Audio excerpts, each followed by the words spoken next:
Recipe with पायल या cooking चॅनलवरती आज आपण कोळंबीचं कालवण करणार आहोत।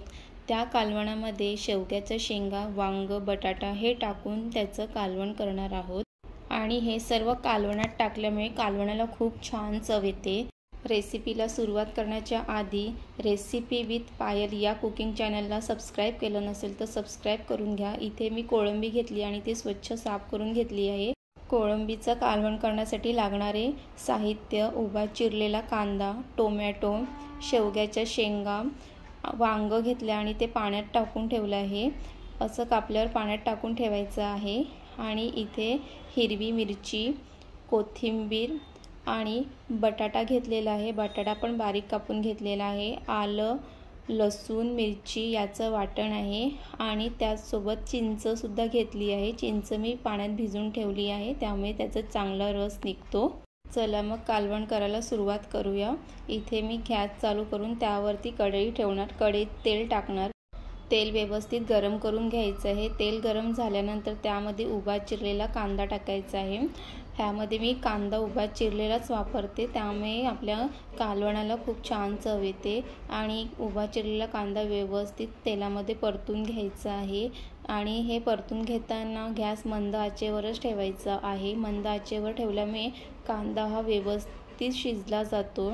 अशा पद्धतीने मी इथे कांदा शिजवून घेतलेला आहे। कांदा व्यवस्थित शिजून झाल्यानंतर त्यामध्ये आलं, लसूण, मिरची याचं वाटण टाकायचं आहे। ते सुद्धा छान असं परतून घ्यायचं आहे।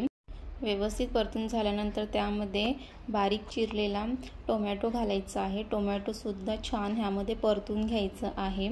त्याचसोबत ह्याच्यामध्ये हिरवी मिरची सुद्धा घालणार आहे। जर तुम्हाला हिरवी मिरची नाही घालायची असेल तर नाही घातली तरी पण चालेल। आणि टोमॅटो आणि हिरवी मिरची हे सर्व व्यवस्थित परतून घ्यायचं आहे। आणि टोमॅटो लवकर शिजला पाहिजे म्हणून त्यामध्ये आपण चवीप्रमाणे मीठ टाकणार आहे। मीठ टाकल्यामुळे टोमॅटो हा लवकर शिजला जातो। आणि अशा पद्धतीने चमच्याच्या साहाय्याने सुद्धा ते टोमॅटोशी फोडून घ्यायचं आहे। टोमॅटो छान शिजून झाल्यानंतर त्यामध्ये हळद, घरगुती मसाला, काश्मीरी मसाला हे सर्व मसाले टाकून ते छान मिक्स करून घ्यायचं आहे। आणि त्याचसोबत त्यामध्ये शेवग्याच्या शेंगा, वांग, बटाटा आणि कोळंबी हे सर्व त्यामध्ये टाकणार आहोत। त्याचसोबत थोडीशी आपण कोथिंबीरसुद्धा घालणार आहोत, त्यामुळे कोथिंबीर टाकल्यामुळे आपल्या कालवणाला अजून खूप छान चव येते। काहीजण हे कालवण फक्त बटाटा घालून सुद्धा करतात, पण मी ह्यामध्ये वांग आणि शेवग्याच्या शेंगा टाकते आहे, कारण त्यामुळे आपल्या कालवणाला अजून छान चव येते। तुम्हीसुद्धा एकदा ह्याच्यामध्ये वांग आणि शेवग्याच्या शेंगा टाकून हे कालवण करा, तुम्हालाही खूपच आवडेल। अशा पद्धतीने हे सर्व व्यवस्थित मिक्स करून घ्यायचे आहे। त्यामध्ये सगळे मसाले लागले गेले पाहिजे। आणि कोळंबीचे बरेच रेसिपी हे रेसिपी विथ पायल या चॅनलवरती आहे। ज्याप्रमाणे कोळंबी मसाला, कोळंबी फ्राय असे बरेच रेसिपी आपल्या चॅनलवरती आहे, तर तुम्ही नक्की जाऊन तिथे बघा। आणि अशा पद्धतीने हे सर्व मिक्स करून घ्यायचं आहे। सर्व व्यवस्थित मिक्स करून झाल्यानंतर लगेच पाणी त्यात नाही टाकायचं, तर आपण त्यामध्ये झाकण झाकून 5 मिनिटं त्याची एक वाफ काढून घ्यायची आहे। आणि गॅस हे मंद आचेवर ठेवायचं आहे। मंद आचेवर हे एक वाफ काढून घ्यायची आहे। आणि इथे 5 मिनिटं झालेले आहे आणि तुम्ही बघू शकतात की ह्यामध्ये पाणी आपण टाकलं नव्हतं तरी पण ह्यामध्ये पाणी दिसत आहे। आणि हे सर्व व्यवस्थित मिक्स करून घ्यायचं आहे। कधी पण कालवण करताना आधीच पाण्याचा वापर नाही करायचा आहे, ते आधी असं 5 मिनिटं वाफेवर शिजून घ्यायचं आहे। त्यामुळे त्यामध्ये टाकलेलं शेवग्याचं शेंगा, वांग आणि बटाटा हे व्यवस्थित शिजलं जाते। पद्धतीने इथे सर्व मिक्स करून झालेलं आहे। आणि आता परत आपण झाकण झाकून ठेवणार आहोत आणि त्यावर आपण पाणी ठेवणार आहोत। अजूनपर्यंत आपण त्यामध्ये पाण्याचा वापर नाही केलेला आहे। असंच झाकणावर पाणी ठेवून परत आपण 5 मिनिटं ते असंच ठेवणार आहोत। आणि इथे 5 मिनिटं झाल्यानंतर ते झाकण काढायचं आहे आणि तुम्ही बघू शकतात की परत इथे पाणी आपल्याला दिसत आहे। तर असंच हे कालवण करताना भाजी अशी शिजवून घ्यायची आहे आणि ते व्यवस्थित परत एकदा मिक्स करून घ्यायचं आहे। अशा पद्धतीने कालवण करताना जर तुम्ही ह्या पद्धतीचा वापर केला तर तुमचं कालवणाला खूप छान चव येईल। आणि इथे आपण पाणी न घालताच इथे बघा की आपलाही बटाटाही व्यवस्थित शिजलं गेले आहे। आणि व्यवस्थित शिजलं गेल्यानंतर इथे आपण चिंचेचं आंबट घालणार आहोत।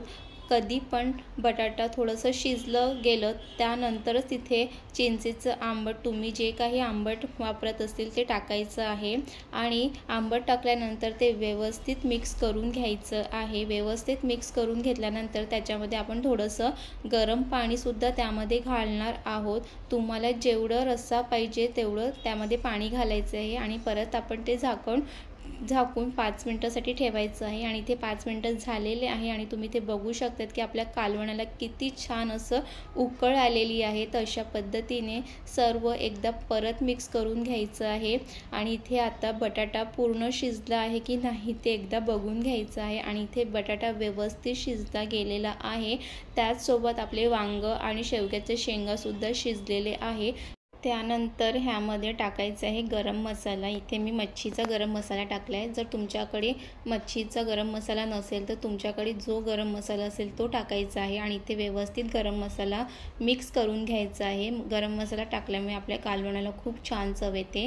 गरम मसाला टाकल्यानंतर परत 2 मिनिटांसाठी झाकून ते एक उकळ काढून घ्यायची आहे आणि इथे बघू शकतात की गरम मसाला व्यवस्थित आपल्या कालवणामध्ये व्यवस्थित मिक्स झालेला आहे। आणि त्यानंतर हिरवी कोथिंबीर त्यामध्ये टाकायची आहे। कोथिंबीर टाकल्यानंतर ते व्यवस्थित मिक्स करून घ्यायचं आहे आणि अशा पद्धतीने इथे कोळंबीचा कालवण तयार झालेला आहे आणि तुम्ही बघू शकतात की आपल्या कालवणाला किती छान असा रंग आलेला आहे आणि खरंच ह्याच्यामध्ये बटाटा, वांग, शेवग्याचं शेंगा टाकल्यामुळे त्या कालवणाला खूप छान चव येते। त्यामुळे तुम्ही सुद्धा कोळंबीचं कालवण करताना त्यामध्ये शेवग्याच्या शेंगा, वांग, बटाटा टाकून नक्की करा आणि तुम्हाला ही रेसिपी कशी वाटली तर नक्की कमेंट्स करून सांगा।